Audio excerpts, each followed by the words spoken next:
Stocks plunge. Almost 300 points on bad news from blue chip companies. New signs of an uncertain economic future. The gathering storm.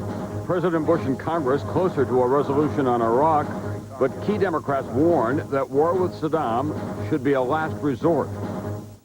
No limits. Remarkable new technology giving people of all ages a better quality of life by helping them do what they thought they could not. And gift of life. Two families, one desperate, one grieving, brought together across a great divide by the gift of life for a little girl. From NBC News World Headquarters in New York, this is NBC Nightly News with Tom Brokaw. Good evening. All summer and into the fall, economists, business leaders, and investors have been looking for some good news in the American economy. The best they could find was that given all that's happened in the last year, it could be so much worse. But that's not good enough. Now the numbers are coming in, and they're pretty grim. The stock market took another steep dive today. The two-day rally for the blue chips came to a crashing end. The Dow losing almost 296 points. NASDAQ was down 22.5 points on the day. For the week, then, all the major indexes were down. The Dow was off almost 285 points. That's more than 3.5% of its value. NASDAQ lost 22 points on the week, 1.8% of its value. NBC's Ann Thompson tonight on the tough news today and the difficult news yet to come. Ann? Tom, this is the fifth consecutive down week for both the NASDAQ and the Dow. As one market strategist explained, the names change, but the story stays the same: bad earnings. Today's red flags on profits coming from some of America's best-known companies. Delta Airlines revealing it will lose almost twice as much money in the third quarter as expected. Tobacco maker Philip Morris cutting its earnings expectations for the entire year. Adding to Wall Street's blues, downgrades on General Electric, the parent company of this network, because some of its steadiest performers like plastics have stalled. And the nation's #2 local phone carrier, SBC Communications, is cutting another 11,000 jobs. The American economy is just not doing the business that everyone expected. I mean, it's virtually every sector has got serious problems. For the third quarter, negative warnings from companies about profits outweigh positive ones by more than a 2-to-1 margin. In July, there were predictions that earnings would grow by a robust 17%, now a disappointing 7%. The stock market is a mirror reflection of what's happening in the economy. Right now, the economy is very sluggish. Corporate profits are down, and that's why stock prices are down. And it's not just stock prices. Today's University of Michigan Consumer Sentiment Survey shows a worsening financial picture for 1/3 of U.S. households, the highest level in 10 years. And experts say the news won't improve when investors open their 401k statements next month. It'll be another shock, and I think the individual investor is going to be questioning the wisdom of staying in equities. Then there is the ever-present threat of war and the still lingering question of whether you can trust the numbers. Former Commerce Secretary Pete Peterson now leads a commission trying to restore integrity to corporate America. People are now more uncertain about where to invest their money than at any time I can remember in a long time. And today's $300 billion worth of losses certainly won't do much to bolster what little confidence investors still have. Tom? Thanks very much. NBC's Ann Thompson tonight. In Washington, where Democrats thought the economy would be the big election issue, Iraq and what to do about Saddam Hussein again dominated the give and take. Now more big Democratic names are speaking out, and the president still doesn't have a United Nations on board. NBC's Campbell Brown is traveling with the president tonight. The president with a gentler message today in the face of new opposition to war with Saddam. I'm willing to give peace a chance to work. I want the United Nations to work. I want him to do what he said he would do. Headlining 3 Republican campaign events, the president insisted his goal is to disarm Saddam and avoid war. I do not accept the idea. But increasingly, Democrats are finding their voice, arguing war is exactly where Bush is headed and is too focused on Iraq. The change in priority is coming before we have fully eliminated the threat from al-Qaeda, before we know whether Osama bin Laden is dead or alive. That view endorsed by former President Clinton, too, this morning. I think the terrorists are our biggest security threat now, and I think they're the biggest and most powerful terrorist network. And in Baghdad today, 3 Democratic lawmakers, all Vietnam War vets, pushed Iraqi officials to allow the inspectors back in. We want this to be peaceably and diplomatically resolved. Democrats also said today they were deeply troubled by this comment about Saddam made by the president at a fundraiser last night. But there's no doubt his hatred is mainly directed at us. There's no doubt he can't stand us. After all, this is the guy that tried to kill my dad at one time. That after White House officials have repeatedly insisted the president's campaign isn't personal. The United Nations, too, is pushing back. While Britain has signed on to a U.S.-sponsored resolution threatening a military attack, France announced it's teaming up with China in favor of 2 separate resolutions, one sending inspectors back in, then a second approving force to be debated later. The president is sending diplomats to France and Russia to make his case for the U.S. version. Tonight, diplomatic sources say it gives Iraq only 7 days to agree to all UN conditions for inspections or face military action. Campbell Brown, NBC News, with the president in Flagstaff, Arizona. At the same time, there are new indications tonight that if the U.S. does attack Iraq, Saddam Hussein's strategy will be different than it was in the Gulf War. U.S. officials say this time he is preparing for urban warfare designed to put American troops at very high risk. Here's NBC's Pentagon correspondent Jim Miklashevsky with that story. Like Desert Storm, the war would likely begin with U.S. airstrikes, but the battle could quickly explode onto the streets of Baghdad. U.S. Special Forces in nighttime commando raids, urban warfare, the bloodiest kind of street fighting. General Barry McCaffrey commanded the 24th Infantry in Desert Storm. It's a mess. You know, it's chaotic. You're vulnerable to enormous numbers of casualties. You don't fight it the right way. If Saddam Hussein tried to fight it out in the desert, Iraqi troops would be slaughtered by a new generation of deadly accurate, precision-guided bombs. He has seen what happened in Desert Storm. He has seen what has taken place in Kosovo and elsewhere. He understands that for him to fight out in the open would be a disaster for him. Today, Saddam Hussein's son, Uday, all but dared American troops to bring the fight to Baghdad. That's where Saddam will likely hunker down, surrounded by his personal protection force, the Special Republican Guard. There may be 15,000 of them that will fight to the death in downtown Baghdad, so this will be a stiff piece of combat if we have to take part in urban operations. Baghdad's tightly packed buildings and 5 million civilians would give Iraqi forces plenty of cover and a serious advantage. So whenever possible, the U.S. would fight in the dark, using night vision capabilities, with air cover from AC-130 gunships and mobile artillery on the ground. You want to blow down buildings where they resist with self-propelled 155 artillery firing at close range. You don't want to fight room to room. Whatever the tactics, U.S. military officials acknowledge street fighting in Baghdad will result in large numbers of casualties, both innocent civilians and U.S. troops. That's why the military's first rule in urban combat is to do everything possible to avoid it. But if the U.S. hopes to oust Saddam Hussein, a battle in Baghdad may be inevitable. Jim Miklashevsky, NBC News, the Pentagon.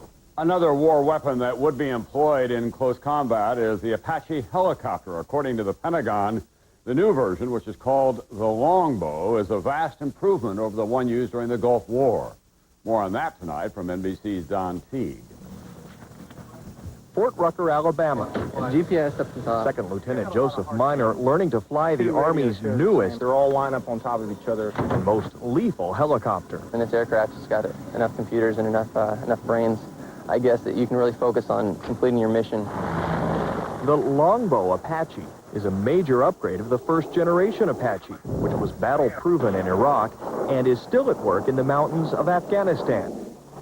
The $21 million Longbow, with advanced radar and communications equipment, is said to be 5 times more lethal than its predecessor. When the millimeter wave radar system sweeps the battlefield, it detects, identifies, locates, and prioritizes up to 256 targets at once. A single Longbow Apache can wreak havoc on the battlefield. From this seat, one pilot can destroy dozens of enemy targets. Things like radar installations, artillery pieces, and tanks. Pilots can choose between rockets, Hellfire missiles, and a 30-millimeter machine gun. A helicopter so high-tech, the Army has developed equally sophisticated simulators to help pilots practice over virtual terrain. There's no way you can actually duplicate this in the actual aircraft without putting ourselves at risk or in danger. The Army has now certified 6 Longbow battalions combat ready, the pilots and aircraft prepared for service in Iraq. If you have got any thought at all of going in, particularly fighting in or around Baghdad, the longbow gives you a capability that you literally have not had before, and you'd better use it and use it well. We have a waiting list for people that would love to go. David Culler flew combat missions during Operation Desert Storm. He says going back to Iraq in a longbow would be leaps and bounds above what we had in 1990 and 91. A new weapon ready for a new war. Joseph Miner was just 12 years old when the first Apaches attacked Iraq. After a few more weeks at the controls of a longbow, he too will be ready. Don Teague, NBC News, Fort Rucker, Alabama. On another front, there's a surprising development concerning the West Nile virus. Scientists say they have found signs of the mosquito-borne disease in the breast milk of a new mother who has the virus. The Michigan woman's baby is healthy, and there is no evidence yet that West Nile virus actually can be transmitted by breastfeeding. Up next, NBC News in depth tonight. The government admits it accidentally gave sensitive information to alleged September 11th conspirator Zacarias Moussaoui. And later, the victim of a suicide bombing leaves a legacy of humanity, a second chance at life for a young Palestinian girl. NBC News in depth tonight, telling secrets. The Justice Department is scrambling to find out how 4 dozen documents containing sensitive information were mistakenly given to Zacarias Moussaoui in custody on conspiracy charges. The man prosecutors say was meant to be the 20th hijacker on September 11th. In depth now with this story, here's NBC's Pete Williams. When Zacarias Moussaoui won the right to act as his own lawyer, the government had a stern warning. He would not be entitled to see any classified documents in preparing his defense. But as he sits in jail awaiting trial, it turns out he has been given some official secrets, and it was the government that handed them over. In court papers just made public, prosecutors disclosed that they inadvertently gave Moussaoui 48 documents containing sensitive material that should have been marked classified but were not. After learning about the mistake, the judge said national security could be compromised if Moussaoui was allowed to keep them and ordered U.S. Marshals to enter his jail cell and get them back. The Justice Department says they've now all been retrieved. And justice officials say it appears Moussaoui never got around to looking at them as he tried to read through the thousands of pages of documents already turned over. Even so, a former federal prosecutor who has worked with classified intelligence before, prosecuting CIA spy Aldrich Ames, says the foul-up demonstrates that something is wrong with the way the government handles its secrets. It affects the judge's view of their competence, of how well they can protect national security, and that's not a good thing. It's the wrong foot to get off on in a major prosecution. But with Moussaoui under such tight restrictions, a former FBI counter-terror investigator says it's likely no damage was done. The significance of the information might have been known to him, and it may have been on a CD or some other media which he might have not have had a chance to look at. So we also believe that he hasn't been able to communicate outside of his jail cell. Several lawyers involved in the case agree Moussaoui probably never saw any of the secrets. The government has produced such a blizzard of pretrial documents that the defense has brought in 75 experts just to try to read through them all before the trial starts in January. Pete Williams, NBC News, Washington. Up next, from music to medicine, how computers are helping millions of Americans do things they never thought they could. NBC News has learned top Wall Street investment banks and the SEC are close to a group settlement which would end separate investigations into whether Citibank, Goldman Sachs, and others misled investors by pushing stocks in companies that gave the firms their banking business. The settlement will call for fines of hundreds of millions of dollars and an industry-wide agreement to separate investment banking and stock analysts. But it would not insulate the firms from potential criminal charges. Also in Washington today, demonstrators took to the streets to protest capitalism and globalization as finance leaders from the world's richest nations gathered for meetings. Police say they arrested several hundred people. The protest groups plan even bigger demonstrations tomorrow the formal opening of meetings of the International Monetary Fund and the World Bank. On The Family tonight, a fascinating story about how the technology revolution is transforming lives for disabled Americans in ways many had never dreamed possible. 1 in 5 Americans will at some point in their lives be disabled in some fashion, but thanks to what is called assistive technology, many are now able to live more independent lives. Here's NBC's George Lewis. Use the highlighted words in the paragraph to fill in the blanks. 13-year-old Isaac Ross demonstrating software to a group of grown-ups. A whiz kid? That's not what Isaac's teachers told his parents when he entered grade school. They told us that Isaac really didn't belong in school. Don't expect him to learn to read, write, go to high school or college. Isaac has severe dyslexia, a reading disability. 3 years ago, his mother found a computer program that turns written text into speech and helps people like Isaac decipher the words. In the election of 1828. As soon as you see the word highlighted and you hear the word spoken out loud, it creates a connection in the brain and allows you to recognize that word later. And it made a huge difference at school. It brought me, at the end of 5th grade, from not reading to reading fluently, and to the top, from the bottom of 3 classes to the top of 3 classes the next year. Now, Isaac shows off the program at conferences like this one on technology and disabilities. The computer revolution has given rise to a whole new family of devices designed to help people with disabilities, including devices that help them learn and communicate better. Take 1 capsule 3 times daily. Some pharmacies can now put a microchip in pill bottles, letting the visually impaired hear what the label says.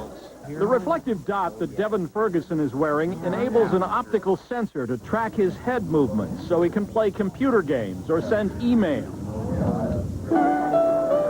There are computers that read sheet music so blind musicians can hear the notes and then get a printout of the composition in Braille. And while no one is suggesting computers are about to replace the familiar guide dogs, there's a talking GPS guidance system that helps blind people navigate city streets. The question now, who's going to help people navigate this maze of new devices? Harry Reiser directs the Center for Technology and People with Disabilities and foresees job openings for a new breed of technology advisors. My goal is that there are more professionals who know how to use it and to identify the most appropriate technology for the right people. Maybe Isaac Ross will be one of the future professionals. George Lewis, NBC News, Los Angeles. I'll be right back with a story that proves even enemies can unite as one family. The Family is brought to you in part by Aflac. Ask about it at work.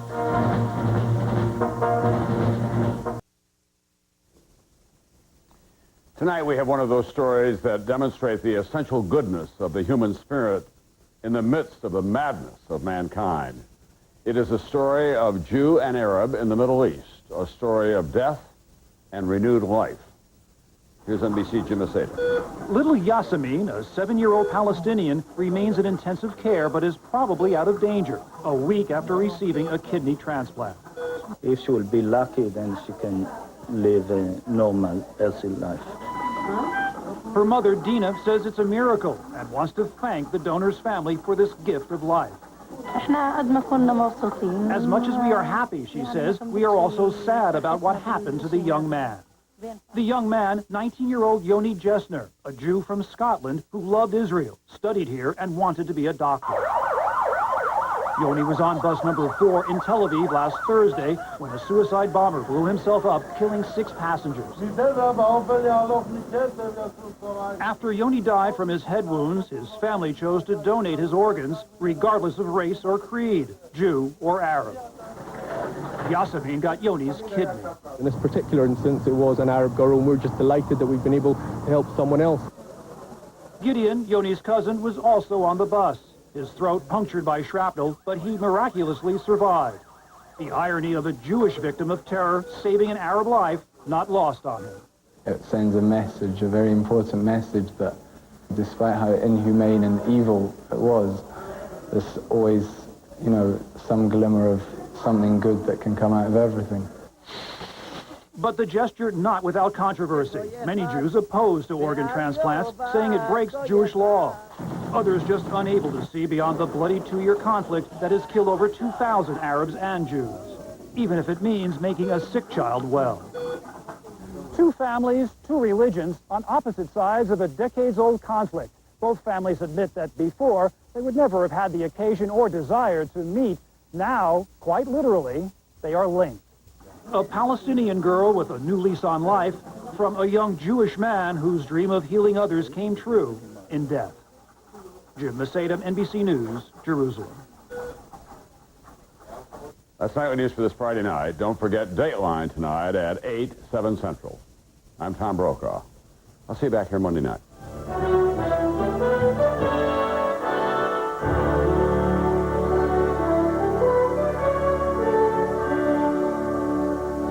Nightly News is a presentation of NBC News. More Americans watch NBC News than any other news organization in the world.